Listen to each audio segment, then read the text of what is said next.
Abundance is a path in Honkai Star Rail that is the most polarizing in the cosmos. It is a path of excess, uninhibited growth, and proliferation of life in every possible way. Something that can easily be seen as positive. But in terms of Hoyo games, immortality is always a double-edged sword. It is a blessing, but a curse. In the best possible presentations of immortality, it is an ability that makes you a hero, but also forces you to sit by and witness everyone you love and care about die. And in the worst possible presentations, it is a punishment that imprisons you in an existence of endless suffering. So for people who pursue such a fate, it is an outward expression of pure innocence and short-sightedness. But this is the perspective and mindset of the Elixir Seekers, a faction of abundance followers that endlessly pursue the immortality that the Xianzhou desperately warns against, and the faction that Evanescia originates from. Because in 4.2, we learned a lot about our adorable pink tree fox and got some unexpected lore drops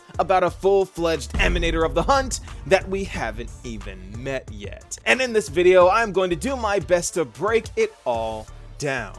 So without further ado, this is Evanescia Explained.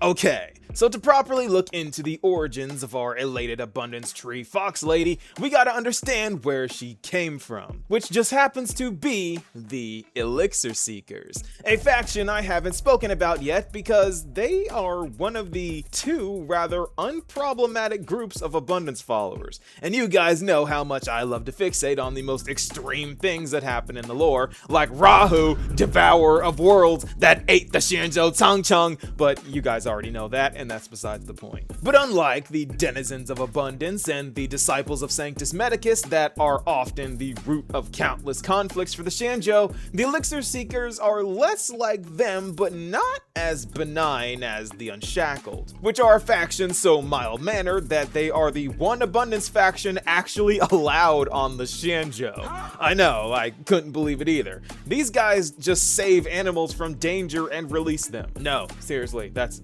all they do. The only problem is that they sometimes release dangerous animals into the wild, and that's not okay, but still on brand for the Abundance's theme of innocence. I just saved a Bengal tiger from poachers. Guess I'll just release it into the wild now. Oh no, it ate a person. I don't know if that's what they do or not, but that just sounds like something that would happen. And you believe it too! But that's also besides the point, because the Elixir Seekers have fought battles with the Xianzhou in the past, but not likely for malevolent reasons. Because these guys just roam around the cosmos looking for Yaoshu so they can get immortality. And if that sounds familiar, that's exactly what the Xianzhou did before they learned about what the Mara was. But by then, of course, it was too late. So what the Now Hunt followers do is warn the Elixir Seekers about the dangerous path they are treading, and of course they fall on deaf ears. And with the Xianzhou notorious for having an "If your answer fails to convince me, it may be too late by the time I summon the Lux arrow from the sky with the rainbow," aggressive way of communicating, I can see how this sparked conflict. Because Elixir Seekers are passionate about what they do and extremely devout. We already learned from Ryusuke that they found a cure for countless diseases, and the Graphia family has looked for them for aid in the past with the Weathering Curse, but unfortunately, to no avail.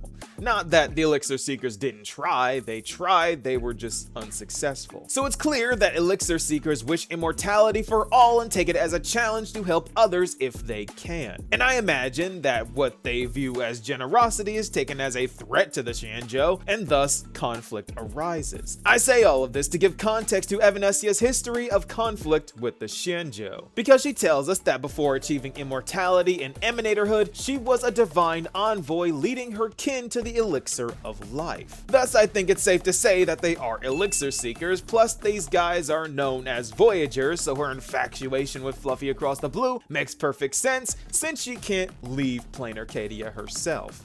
I know this story is fiction, but I really want to be part of it and travel with you guys. But leaving home? That's not exactly easy for me. This voice line makes a lot more sense now. Calling herself a beast of blind love and hate is also a theme of innocence. We already know she is a sword dancer, and apparently she devoured a crimson moon. much like another tailless fox we all know and love. A certain lacking general who has also achieved immortality in place of Hule, because we already know for a fact that the lunar embryo was created by Duran, the first Borisin warhead, and from that, he obtained the Crimson Moon that Fei Xiao now has. So it's not too much of a reach to say that Evanescia did something similar, which is dark and would classify her as a beast of love and hate because Duran had to use genetic sorcery on the bodies of multiple Borisin and Foxians alike, combined with the Red Springs power, which is a river blessed by Yaoshu, to create the Crimson Moon. So to call such an individual capable of such a bloody and unsettling feat a beast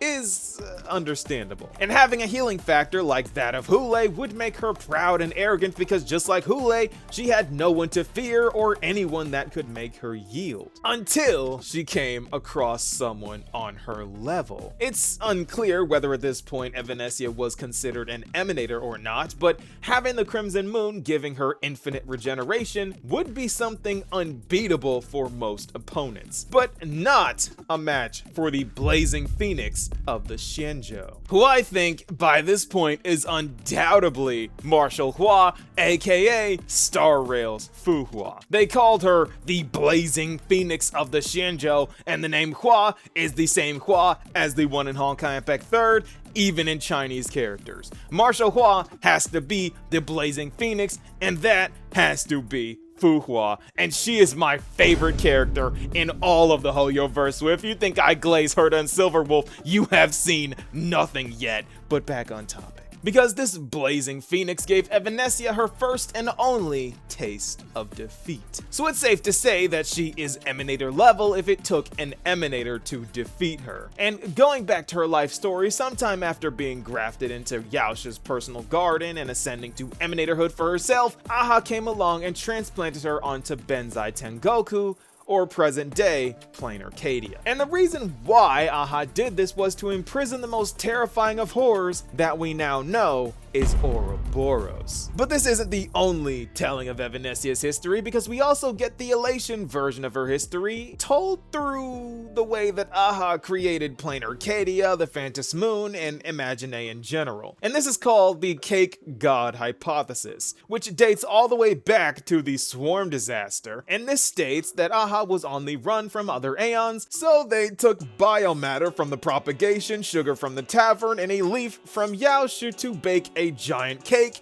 that is now Plain Arcadia. Now, ignoring the fact that we are unsure if Yaoshu was even an Aeon back during the Swarm disaster, and we know for a fact now that Aha has entered the tavern before, see how that makes sense? Nope. No? Well, it just so happens that Ouroboros disappeared during the Swarm disaster. And it's not too far-fetched to say that the Aeon chasing after Aha was Ouroboros. But Nova, you say, how did Aha assassinate and imprison another Aeon?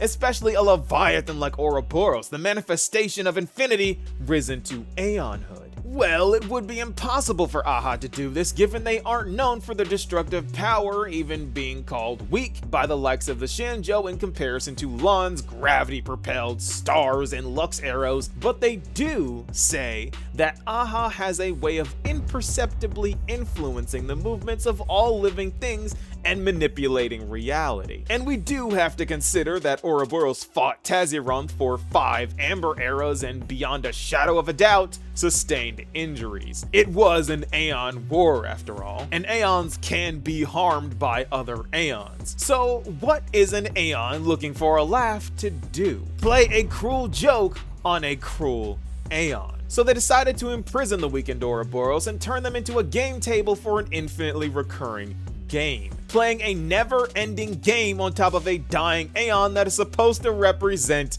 infinity. The perfect ironic joke. But it doesn't end there, because for the icing on this god cake, they put an abundance tree right there as a tombstone, eternally taunting Ouroboros by marking their grave with a symbol of infinite life.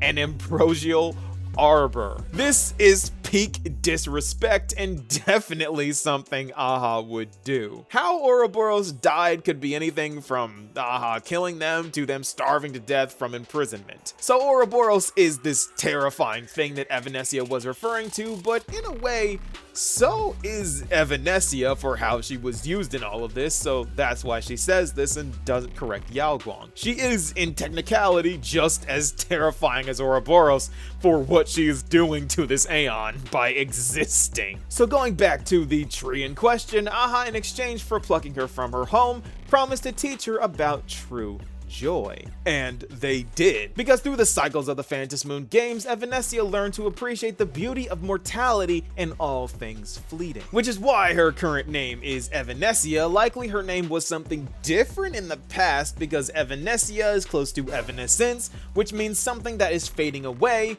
or fleeting. So her going by this name is like her truly embracing elation and the celebration of mortality despite being an abundance emanator, which I think is a beautiful concept and support for my in-game paths theory. Y'all remember that? It's still going strong, and for those of you who don't know, the in-game paths theory is my longest running theory on the channel, which explains that every single character has two paths, one that represents their faction affiliation and the other one that represents a key aspect of their life. For example, Silverwolf is obviously a finality follower due to being a Stellaron hunter, but elation in game due to being an emanator of elation. So elation is the key aspect of her life currently. Because before she was nihility, not only because nihility is the other side of elation, but also because she sees life as a game and thereby kinda meaningless. So nihility. And in Evanescia's case, she follows abundance due to being an abundance emanator, so her faction affiliation is abundance, but her life reflects elation due to her learning how to appreciate mortality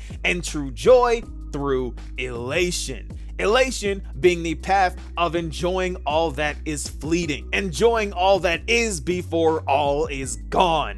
It's so good. Thus becoming the kind-hearted girl we see today who sees the potential with a collaboration of abundance and elation. Only with infinite life can one pursue infinite joy. And in these years, she met Graphia, who taught her how to paint, and witnessed humanity's final gambit to avoid the onslaught of Asat Pramad's forces. An old friend of mine once taught me how to draw. And as it turns out, I'm a natural. Just on the mountain over there, a painter and I looked out at the iron red scars on the earth. She told me that which vanishes is bound to return. She swore to use her brush to preserve everything claimed by the destruction. And so, I too shall keep my promise to her, maintaining the course of the Phantom Moon games until the sands of time slip away. Please, tell Graphia the demon lord from beyond has returned. You must be careful. But since Aha set her as the arbitrator or referee of the games, she's only had to call upon her true power that she used to square off against the Blazing Phoenix all those years ago, 3 times in the last 1,000 years. Each time leaving an irreparable scar on the land she now calls home. Now, we can't be too sure what caused these incidents, but apparently she tells us, the Trailblazer, that we caused 2 of them. But that is everything we currently know about Evanescia and the terrifying thing imprisoned on plain Arcadia. Because this is Evanescia Explained. I think we still have a lot to learn about Miss Pink Low Cortisol Fox, but that is all we currently know about our Emanator of Abundance. It's quite a bit now that I explain it all out, but I still think we are missing some things and there are still some gaps that need to be filled. Especially what she means by exceptions we created, that being the cause of her true power being used. I still think it's cute that Evanescia was hesitant to reveal her true form to Yao Guang, seeing that they were getting along so well and Evanescia didn't want to ruin it. But Yao Guang saying that disciplined abundance doesn't have to be an abomination was something I did not expect to hear from the woman who calls herself the Slaughtering General. And I was even more shocked to hear that without temperance and consequence, hunt becomes destruction.